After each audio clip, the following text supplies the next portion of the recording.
Hello everyone. Let me start with a question that every practicing dentist should ask themselves. Why are some root canals failing despite good access, rotary shaping, irrigation, and a decent looking obturation?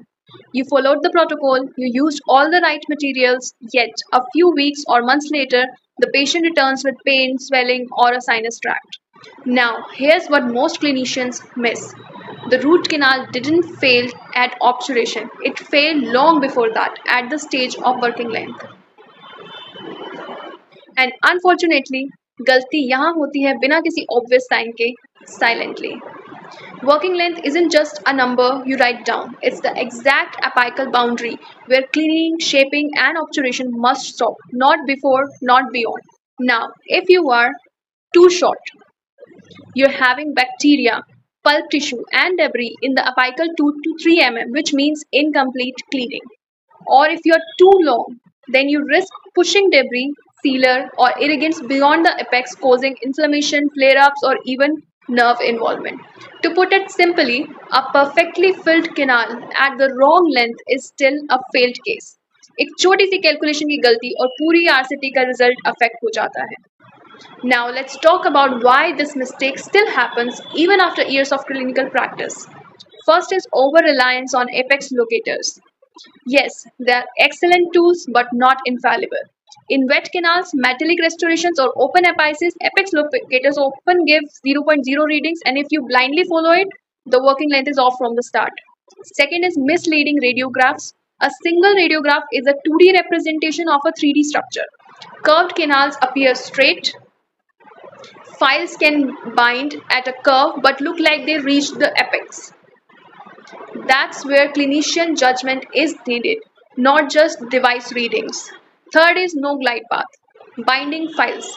When a canal isn't properly negotiated with 10 number or 15 number hand file first, rotary files may bind early. This gives the illusion of the length, but you're actually short. Fourth is not rechecking after shaping. After instrumentation, the working length often changes slightly. If you don't reconfirm before obturation, you may underfill or overfill unknowingly. ये छोटी छोटी चीजें ही RCT को fail करने का reason बन जाती हैं. Let me walk you through a clinical protocol that actually works consistently and predictably. Step 1. Start with a sharp diagnostic radiograph.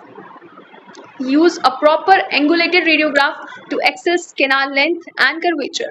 In tricky cases, take a second angle, mesial distal shift. Step 2. Establish glide path with hand files. Use size 8 number or 10 number K files with EDTA. Pre-curve them if needed.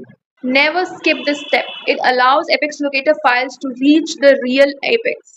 Step 3 is use apex locator but confirm. Insert file gently and observe the digital reading. When it shows apex or 0.0, withdraw slightly until it shows 0.5. Now verify this length radiographically, especially in posterior or curved roofs. Step 4 is reconfirm after shaping. After canal preparation, always reinsert a file and a recheck working length. Even minor changes in canal path or transportation can shift the working length. Step 5 is cone fit verification. Fit the master cone to your confirmed working length.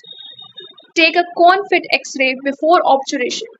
If the cone stops short or goes beyond, correct it first.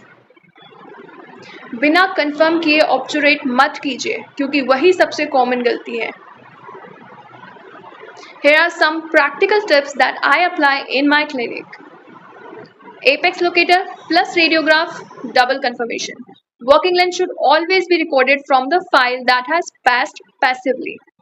Never assume, measure, verify and reconfirm. In retreatment or resorption cases, use apical gauging with hand files.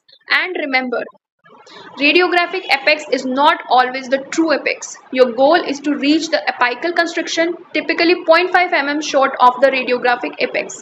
यही वो level है जहां cleaning भी effective होती है और ऑब्चुरेशन seal भी perfectly होता है.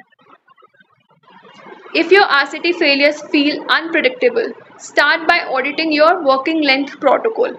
Don't just aim for a nice looking obturation on the X-ray, aim for an accurate one at the correct length. because even a 22 mm canal treated till 20 mm looks fine on the x-ray, but clinically it's incomplete. So next time, take a moment and ask, is my file really at the apex or am I assuming it? Thank you very much and follow me for more videos. Thank you.